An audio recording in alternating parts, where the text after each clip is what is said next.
Hola, bienvenidos a la clase de pila y convención C de organización del computador 2. En esta clase vamos a hablar acerca de la pila, su estructura y uso. Luego vamos a pasar a contar cómo funciona la convención C en términos de construir el stack frame, la conservación de registros y el pasaje de parámetros entre funciones.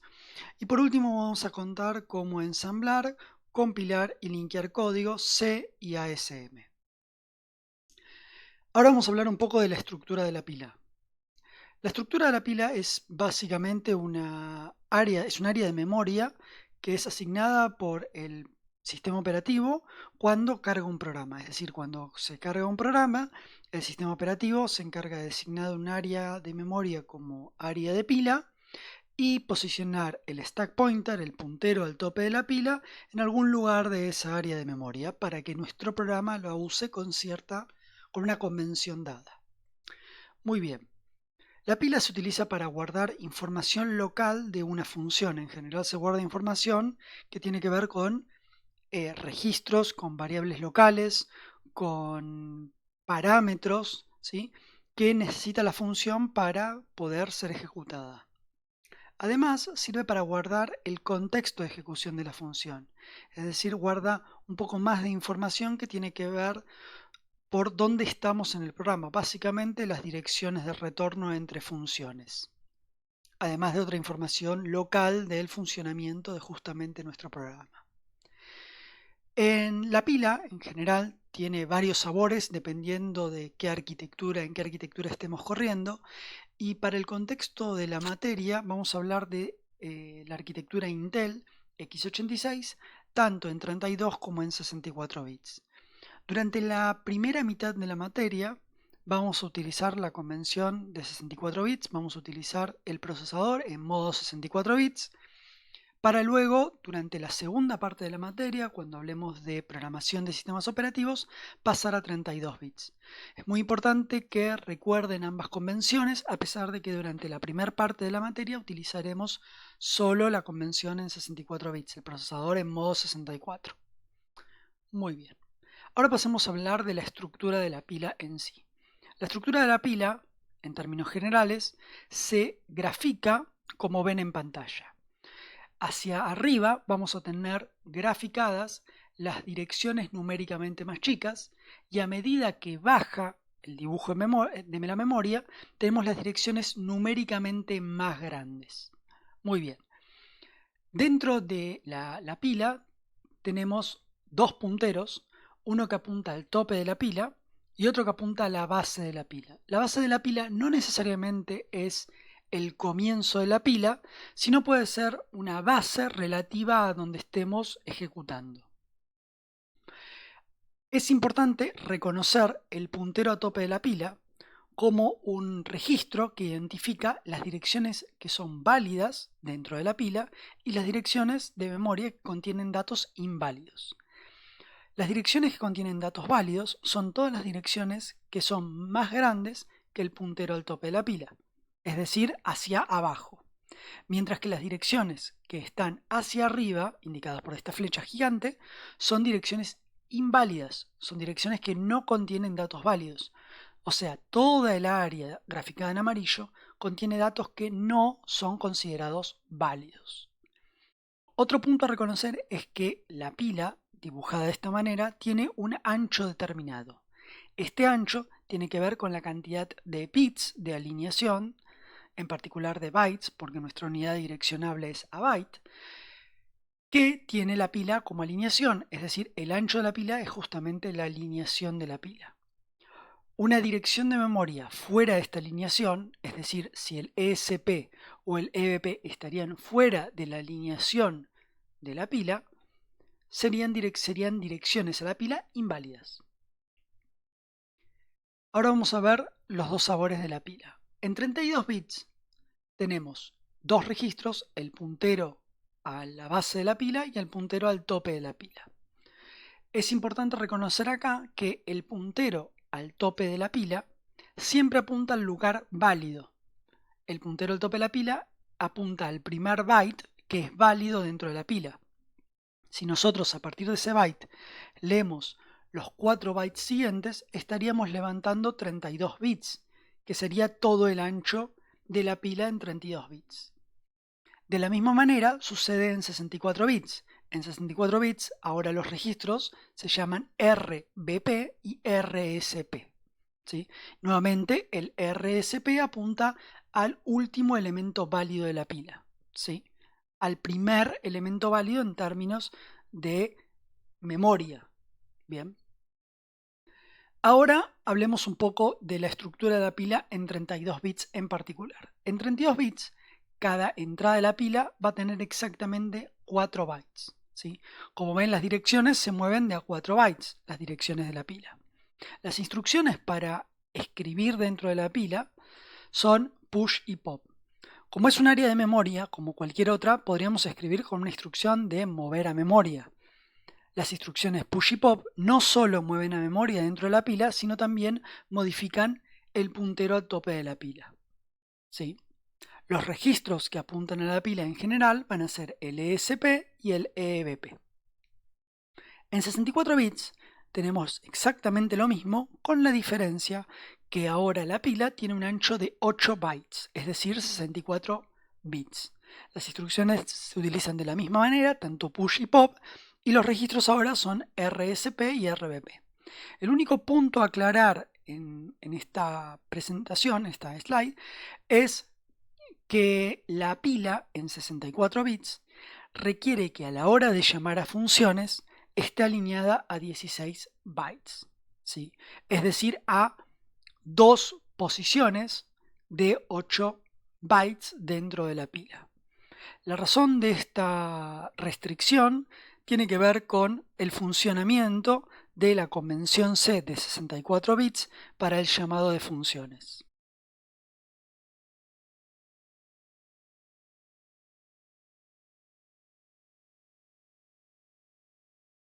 La instrucción pushRx funciona de la siguiente manera.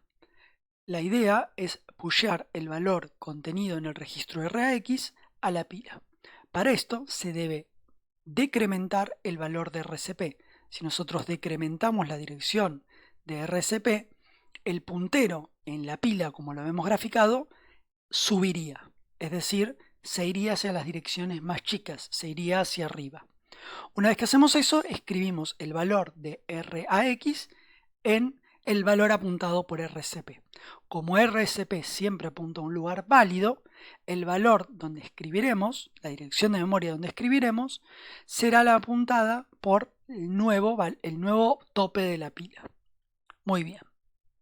En el caso de pop RAX, ahora lo que hacemos es primero copiar el valor apuntado por RCP al registro RAX y luego de mover a memoria hacemos sumamos al valor de RSP el tamaño de la pila, el ancho o la alineación de la pila. De esta forma el puntero a RCP apunta a un nuevo valor válido que es exactamente el anterior en la pila. Ahora vamos a hablar un poco de la convención C y de cómo funciona esta convención, tanto para el llamado de funciones como para la preservación de registros. En particular, las subrutinas en C, cualquier función en C, se codifica de forma estática la forma en que se llama esta función. La razón de que esto se codifique de manera estática es que solo conociendo la firma de la función, es decir, qué parámetros hay que pasarle a la función para poder llamarla, es suficiente información para poder codificar la manera en que esa función va a ser llamada. De esta forma podríamos implementar bibliotecas de funciones externas a nuestro programa y, sin importar la forma en que estas funciones fueron implementadas, poder ejecutarlas desde nuestro código sin tener en cuenta justamente la implementación de estas funciones, solo conociendo la firma de esa función y la manera en que debe ser llamada. La convención C para esto define cómo las funciones reciben parámetros, cómo las funciones retornan el resultado y qué registros se debe preservar dentro de una función, es decir, de nuestro contexto de ejecución en términos de los registros que tiene el procesador, cuáles debemos conservar y no podemos romper, ya que la función llamadora eso es lo que va a asumir. Las convenciones dependen justamente de la arquitectura del procesador y del sistema operativo que estemos utilizando. En nuestro caso vamos a utilizar dos convenciones, la convención para x86 Linux, que se conoce como x32ABI, y la convención para x86-64, que se conoce como System-B AMD64ABI.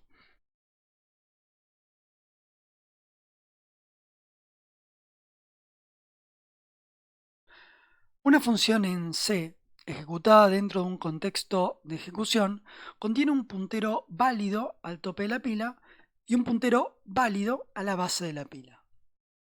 Dentro de esta área de memoria, se conoce como el stack frame.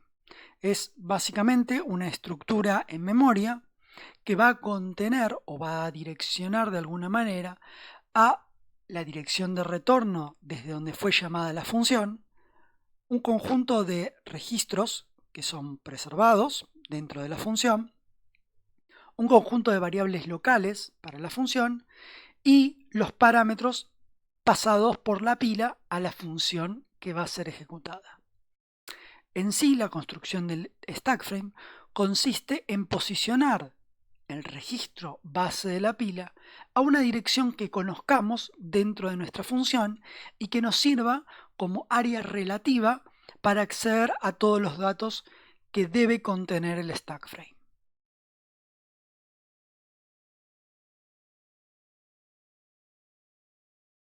En el caso de 32 bits, los registros que debemos preservar son EBX, ESI, EDI y EBP, es decir, EBP, el puntero a la base de la pila. Estos registros se deben preservar solo en el caso que sean modificados, ya que si nuestro código no los modifica, no tiene sentido que los guardemos en memoria para preservarlos. A la hora de retornar un resultado, en el caso de 32 bits, las funciones devolverán el resultado en el registro EAX. En el caso que el valor que quieran retornar sea de 64 bits, deben usar el registro EDI y EAX, donde EDX es la parte alta, representa la parte alta de nuestro dato, y EAX representa la parte baja de nuestro dato a retornar. Otra de las cosas que debemos hacer a la hora de llamar una función es conservar la consistencia de la pila, es decir, la pila a partir de cómo nos la dan debe ser consistente, es decir, no tenemos que romper nada de la pila debajo del puntero al tope de la pila. Además, debemos conservar obviamente el puntero al tope de la pila. Los parámetros en 32 bits se van a pasar por la pila, es decir, los vamos a ir escribiendo uno a uno dentro de la pila. Además, la pila debe estar alineada a 4 bytes antes de llamar a una función. Ahora vamos a ver el caso general de cómo se debe atender, qué pasos debe hacer una función para construir un stack frame. En primer lugar, vamos a tener el valor, la etiqueta fan, que es la etiqueta de la función, básicamente, y lo primero que va a hacer cuando llamemos a la función desde una instrucción de call, para llamar a la función, es subir a la pila el valor de la dirección de retorno, es decir, desde donde nos llamaron. Luego, una vez que aparece la dirección de retorno en nuestra pila, el program counter automáticamente se posiciona al comienzo de la función fan. Lo primero que hacemos es construir el stack frame. Para esto debemos pushear EBP, es decir, subimos el viejo valor de la base de la pila a la pila. Y luego movemos el valor de ESP, del actual ESP, a EBP. De esta forma, el valor de EBP ahora apunta al viejo EBP dentro de la pila. Y a partir de este momento, todas las direcciones relativas dentro de la pila pueden escribirse en términos de EBP. Por ejemplo, EBP más 4 va a ser la dirección de retorno. Si seguimos, el siguiente paso, en un caso general, sería solicitar memoria dentro de la pila para variables locales. Para esto debemos restar al puntero al tope de la pila, es decir, ESP, y en este ejemplo restamos 12 bytes. Estos 12 bytes representan exactamente 3 posiciones dentro de la pila.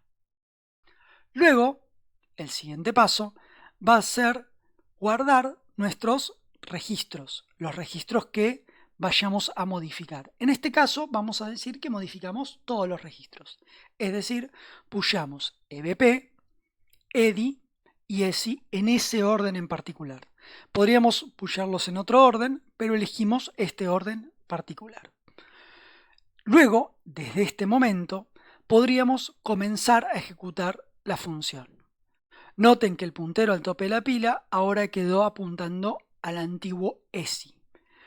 Nuestro código va a ser ejecutado, va a poder llamar a funciones, va a poder hacer cualquier cosa y dentro del código, no importa lo que hagamos con la pila, siempre los valores de EBP-4, EBP-8 y EBP-12 apuntarán en particular a nuestras variables locales, siendo el valor EBP, el puntero apuntado por EBP, nuestro viejo EBP, y EBP más 4 la dirección de retorno. Luego, para reconstruir y poder volver a la función anterior, deberíamos popear todos los registros que habíamos pusheado, en primer lugar. Luego deberíamos hacer un add al valor de ESP para que libere la memoria reservada por esas 3 posiciones de la pila que reservamos, es decir, los 12 bytes.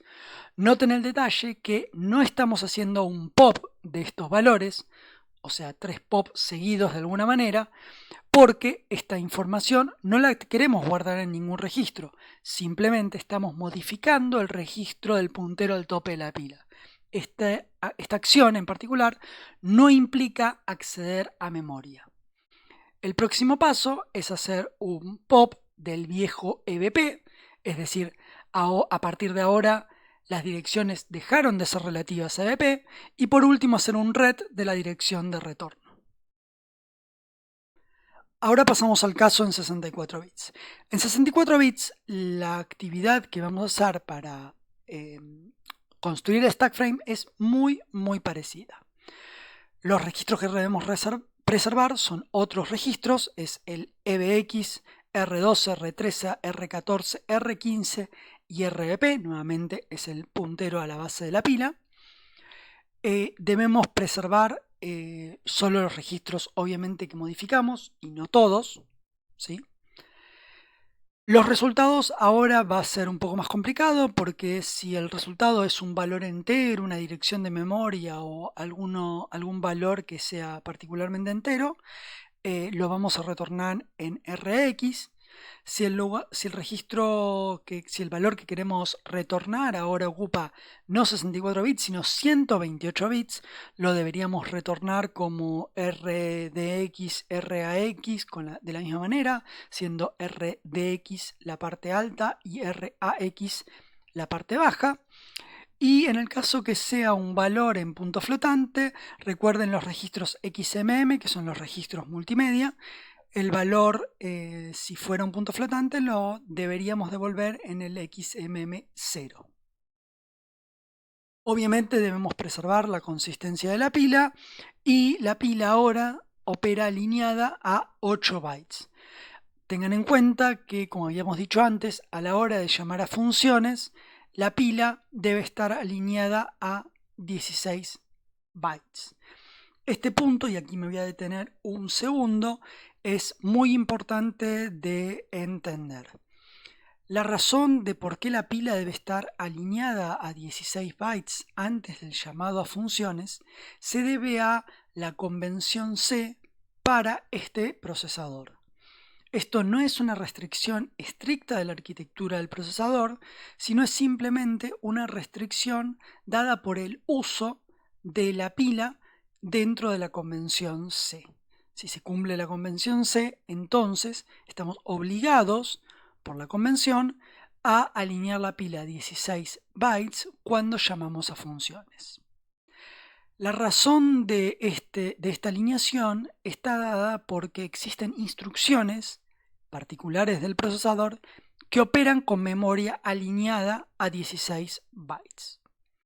De esta forma, si nosotros siempre que entremos una función, la pila va a estar alineada, siempre que llamemos una función, la pila va a estar alineada a 16 bytes, tenemos de alguna manera una información relativa a la alineación de la pila más allá de la propia alineación de 8 bytes.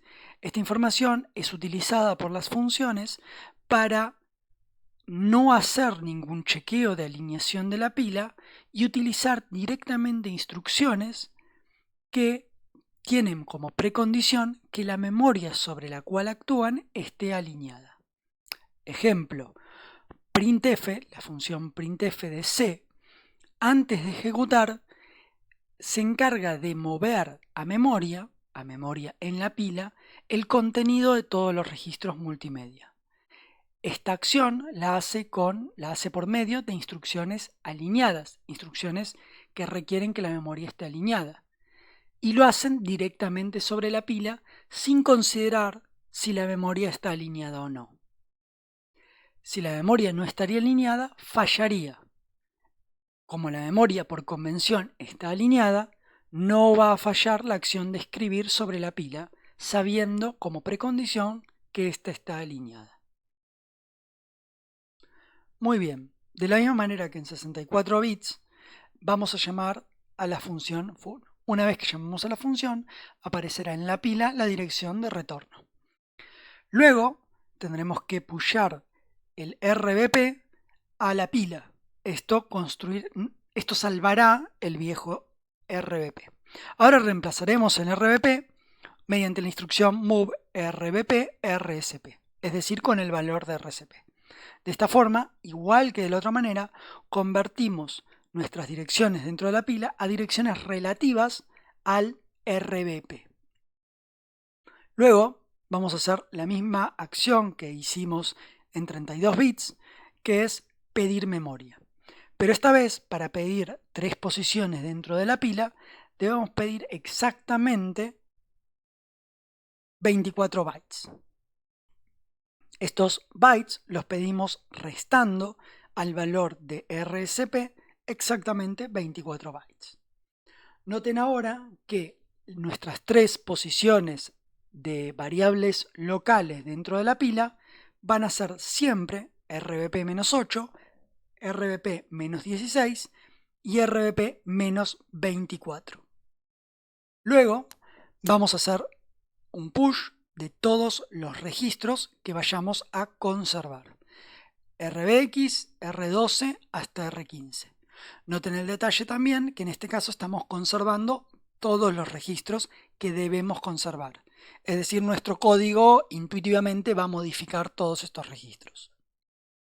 Luego estamos en condiciones de ejecutar nuestro código de la misma forma que en el otro caso. Ahora, en cualquier parte de mi código graficado en verde, las posiciones relativas a mis 3 variables locales van a ser RBP-8, RBP-16 y RBP-24. Noten ahora otro detalle muy importante, que por convención dijimos que antes de llamar a la función, la pila debía estar alineada a 16 bytes. Entonces, en exactamente esta posición, marcada ahora con el puntero, la pila estaba alineada a 16 bytes. Luego, cuando cargamos la dirección de retorno, la pila quedó desalineada a 16 bytes. Luego, intuitivamente, pueden notar que cuando cargamos el viejo RBP en la pila nuevamente quedó alineada. Ahora que la pila está alineada, cargamos las 3 posiciones de variables locales. Es decir, la pila ahora estuvo desalineada, alineada y nuevamente desalineada. ¿Sí? Ahora cargamos los 5 registros que debemos preservar por convención. Y noten el detalle que ahora está la pila nuevamente alineada, desalineada, alineada, desalineada, alineada. Es decir, cuando cargamos el registro R15, cuando hicimos el push R15, la pila nuevamente quedó alineada. Noten el detalle que la cantidad de cosas que pushamos dentro de la pila en nuestro código, si vamos a nuestro código, son 1, 2, 3 y 4, 5, 6, 7, 8 y 9. Es decir, pushamos una cantidad impar de valores dentro de la pila. Esa cantidad de valores impares dentro de la pila, sumadas a la dirección de retorno, da una cantidad par de valores pushados dentro de la pila. Es decir, al pushear una cantidad par de valores de 8 bytes dentro de la pila, pusheamos exactamente un valor suficiente para que quede alineado a 16 bytes. Por eso ahora dentro del área verde de mi código podría hacer un call a cualquier función de C y mi pila estaría consistente, alineada a 16 bytes. Continúo. Lo primero que hago ahora es hacer pop de todos los registros, luego hacer un add RSP24 de todos los valores dentro de la pila de mis variables locales, luego un pop de RBP de la dirección RBP, y por último vamos a hacer el ret que va a utilizar la dirección de retorno. Ahora vamos a hablar del pasaje de parámetros en 32 y en 64 bits. Hasta ahora lo que veníamos haciendo es construir el stack frame, es decir, lo que va a hacer una función. Ahora vamos a ver cómo llamar a una función. En 32 bits el pasaje de parámetros se hace a través de la pila, desde el valor más bajo hasta el valor más alto en la pila. Es decir, en sentido inverso a cómo los parámetros están en la firma de la función. Los parámetros van a ser apilados de derecha a izquierda según aparezcan en la firma de la función. Para valores de 64 bits se van a apilar necesariamente el little endian, ya que de esta manera es como van a ser leídos. En 64 bits, a diferencia de en 32 bits, los parámetros se van a pasar por registro, pero en el sentido inverso, de izquierda a derecha, es decir, en el orden de la firma. Pero no se pasarán por cualquier registro, sino se pasarán dependiendo del registro, dependiendo del tipo del parámetro que pasemos en un conjunto de registros diferente. Para enteros y direcciones de memoria se utilizará RDI, RCI, RDX, RCX, R8 y R9 en ese orden. Es decir, vamos a soportar tanto para direcciones de memoria como valores enteros 6 parámetros en registros. Para valores en punto flotante se utilizarán también en el mismo orden los registros XMM, del registro 0 al registro 7. Para el resto de los registros vamos a utilizar parámetros pasados por pila y se pasarán de la misma forma que en 32 bits, es decir, tomando los parámetros que restemos, es decir, los parámetros que no pudimos pasar por registros, de derecha a izquierda, es decir, en el sentido contrario de cómo figuran en la firma de la función. Un detalle muy importante sobre la convención C en 64 bits es que lo explicado hasta recién es simplemente una parte de la convención. La convención C para el pasaje de parámetros en 64 bits es un poco más compleja y consta de la clasificación no en dos tipos de parámetros, sino en varios más tipos de parámetros que incluyen estructuras de memoria. Para el contexto de la materia vamos a utilizar esta convención C simplificada para solamente pasar como parámetros a funciones, enteros, direcciones de memoria, es decir, punteros, o valores en punto flotante, ya sean de 32 o de 64 bits. Ahora vamos a ver un ejemplo de cómo pasar parámetros en 32 bits. Vamos a tomar esta función a la cual tenemos que escribir en la pila exactamente los parámetros para poder llamarla y llegar a la instrucción call F1. Nuestra función se llama F1, ¿sí? Toma un entero, un flotante, un double, un puntero y un puntero a double y devuelve un entero. Para llamar a esta función dijimos que debíamos empezar por el parámetro a la izquierda de la firma, es decir, por el parámetro E, pushear este parámetro, luego pushear D, luego pushear C, luego pushear B y luego pushear A, ¿sí? Y el valor de retorno debería estar en el registro EAX, que va a estar representado por un valor entero. Bien, esto va a ser tomado desde la función llamadora. Muy bien, entonces lo primero que hacemos es pushear E y subirlo a la pila. Luego vamos a pushear D y subirlo a la pila. Luego vamos a pushear, acá estamos en un problema, ya que deberíamos pushear un valor double que está compuesto por dos partes en términos de la pila, es decir, por la parte alta y la parte baja, ¿sí? Como vamos a pushearlo en términos de Little Endian, vamos a primero pushear la parte alta del valor y luego vamos a pushear la parte baja, la parte alta y luego la parte baja. Noten que ahora, si estamos parados en el registro en el registro ESP y accedemos a los 64 bits que están apuntados desde este registro, es decir, a los 8 bytes, podremos leer primero la parte baja y luego la parte alta, justamente guardados en Little Endian. Luego seguiremos subiendo los valores a la pila, B, que es un punto flotante de 32 bits, no hay ningún problema, y luego A, que es un entero de 32 bits, también sin ningún problema. Por último, haremos el call a la función, que es lo último que nos resta hacer. El call a la función, de nuevo, hará lo necesario para construir el stack frame y poder acceder a estos parámetros, ¿sí? Estos parámetros los veremos ahora en los registros apuntados por EBP más 8 más 16 y así sucesivamente, como vimos en la slide anterior. Un detalle muy importante, que es parte de la convención C, es obligación de las funciones siempre, en todo contexto, dejar la pila consistente. Entonces, si nosotros como función llamadora pusheamos todos estos valores a la pila, después de llamar a la función F1, estamos obligados a hacer un add ESP, es decir, liberar toda esta memoria que pedimos dentro de la pila. En este caso van a ser 6 posiciones de la pila por 4 bytes de ancho, es decir, 6 por 4.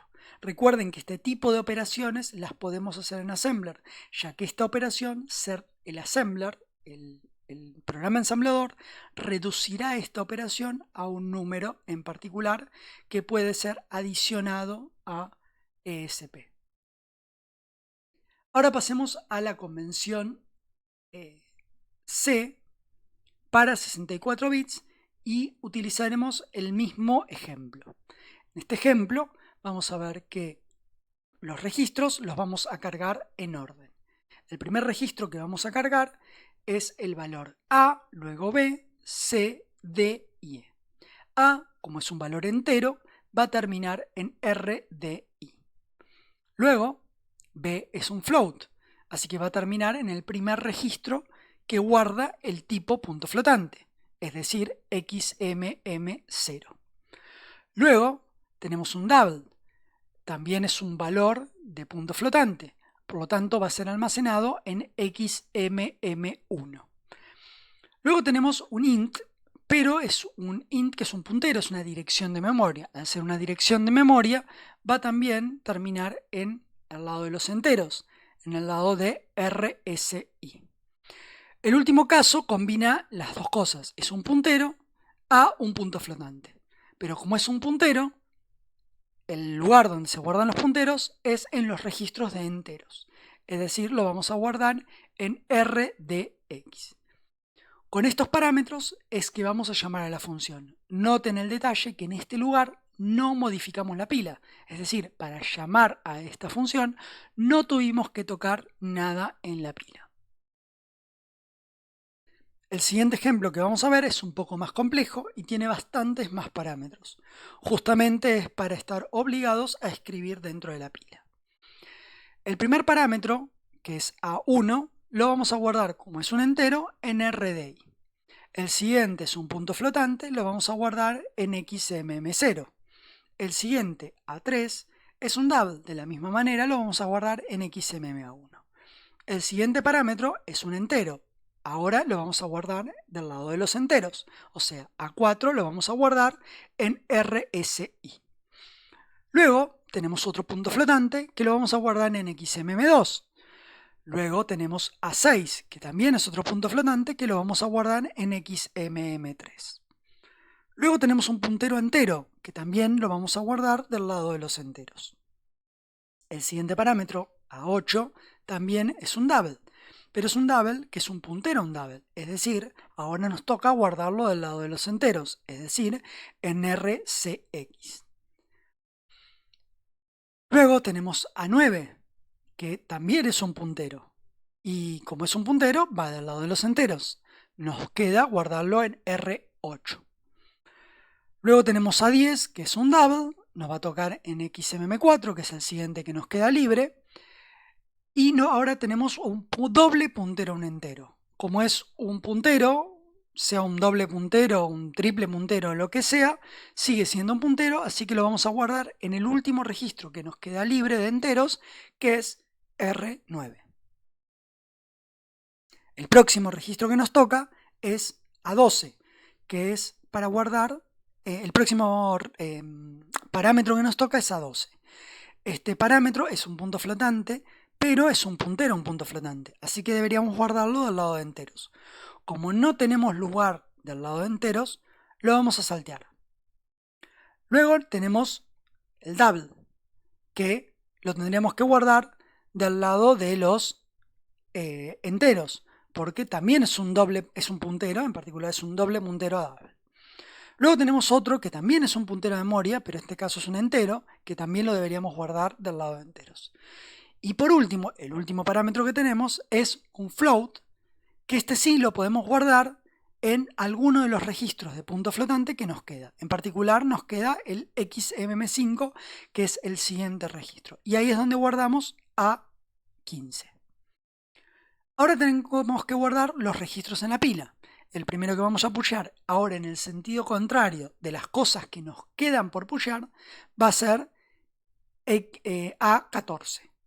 Luego pusheamos A13, luego pusheamos A12, que es el último que nos quedaba por llamar. De esta manera vamos a cargar en los lugares donde la función f va a esperar los parámetros según su propia firma.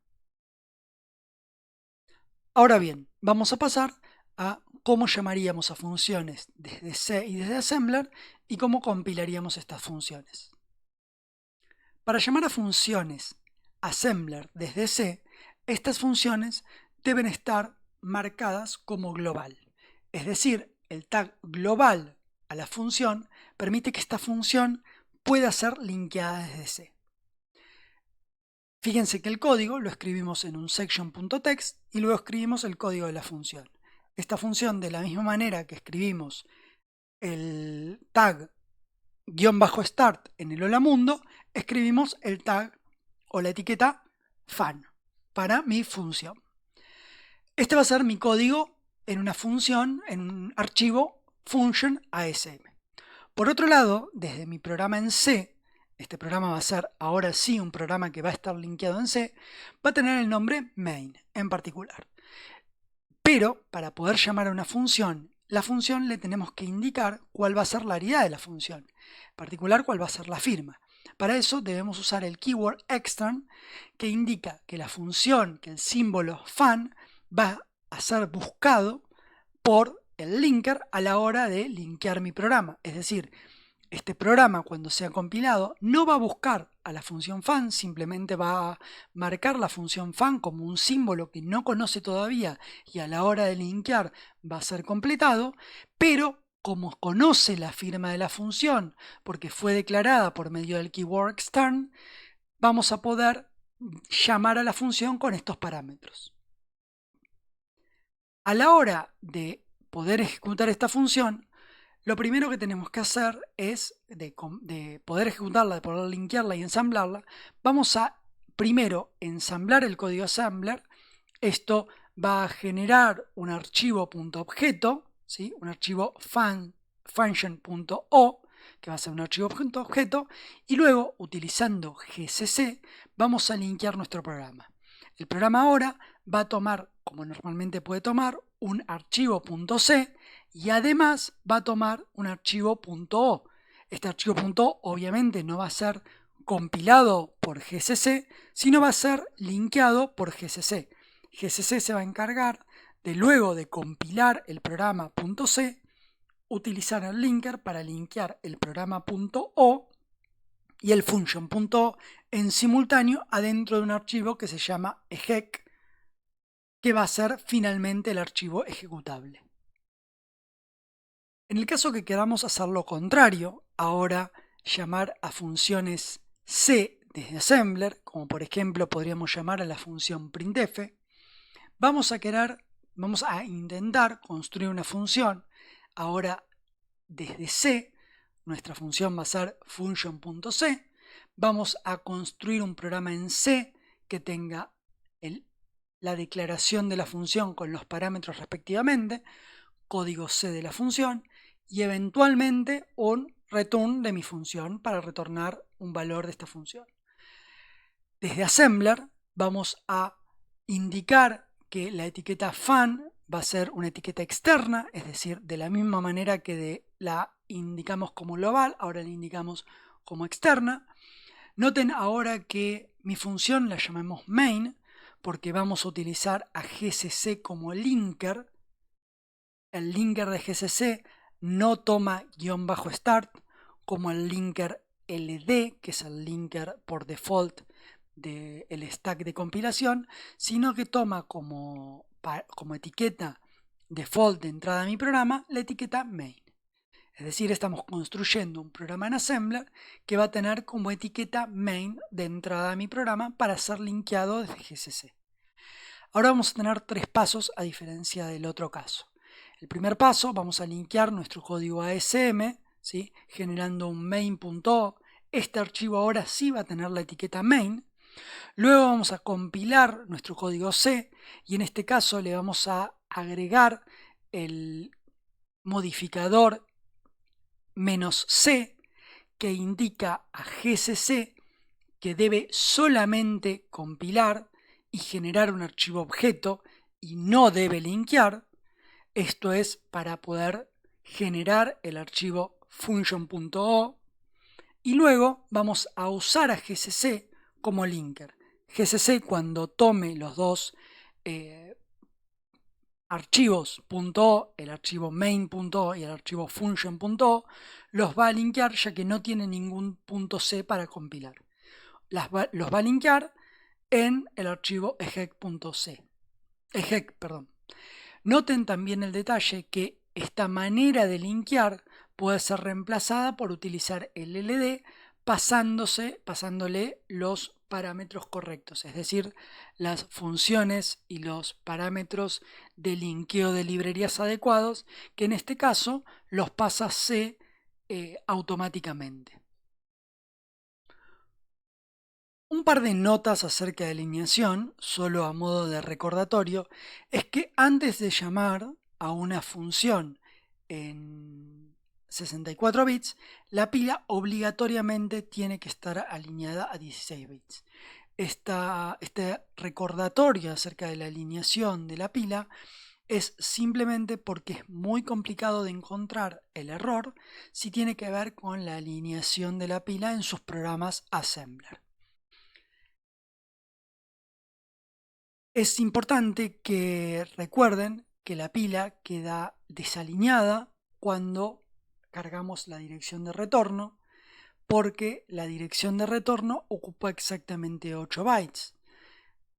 Esto es un detalle importante, ya que la convención dice que al entrar a la función la pila debe estar alineada, lo cual implica que instantáneamente, al agregarse la dirección de retorno de forma automáticamente al hacer un call, la pila queda desalineada. Es importante dar cuenta de que la pila está alineada antes de llamar a la función, es decir, antes de hacer un call, y cuando estamos dentro de la función, la pila en ese momento exacto está desalineada. Cuando construimos el stack frame, la pila pasa a estar alineada nuevamente. Es decir, al ejecutar el push RBP, la pila vuelve a quedar alineada a 16 bytes. Nuevamente, es importante recordar que esto es por convención y el procesador no va a explotar, no va a generar ningún error a nivel del procesador por este error en la alineación, sino que el error se va a dar solo en el caso que se utilicen funciones que requieran esta alineación. Es decir, puede ser que llamemos una función desde un contexto que la pila esté alineada por casualidad y la función funcione, y puede ser que llamemos a la misma función desde un contexto donde la pila no está alineada y la función no funcione. Este error en llamados recursivos se puede dar incluso de manera casi aleatoria. Por lo tanto, pasa a ser un error muy difícil de detectar. Otro punto que tengo a nombrar es que tiene que ver con algunas funciones de C, como es el caso de printf, que tienen aridad variable. ¿Esto qué quiere decir? Que la función está definida de forma que le podamos pasar tantos parámetros como querramos. La manera en que se identifican la cantidad de parámetros de la función tiene que ver con cómo está implementada esta función. En particular, para el caso de printf, la manera en que se identifican los parámetros es a través de su primer parámetro. Su primer parámetro es en particular una string que codifica la forma en que se va a llamar a esta función y cuáles son los parámetros que se va a esperar de la función. Veamos un ejemplo. En este ejemplo tenemos como valor formato, que es un puntero a una string, la string texto, pesos S, número, %d, float, %f. En particular, los % identifican un formato de un determinado valor que va a ser tomado por parámetro. En este caso, la función va a tomar exactamente en ese orden un %s que identifica un string, un %d que identifica un entero y un %f que identifica a un float. Para la implementación de printf por la libc, d siempre va a ser un entero, %d, pero %f va a ser obligatoriamente siempre un valor double, es decir, un valor de 64 bits. No podemos pasar un valor de float de 32 bits, ya que la función printf en su formato no lo soporta. Esto es parte de cómo funciona la convención C y cómo está conectada o de alguna manera funciona en contexto la convención C con las librerías de C para poder utilizar cuando llamamos a printf una conversión automática de cualquier valor en punto flotante a doble precisión. Entonces, el texto que construirá printf para imprimir en pantalla va a ser el texto que reemplace los % por cada uno de los parámetros que estén tomados en el mismo orden.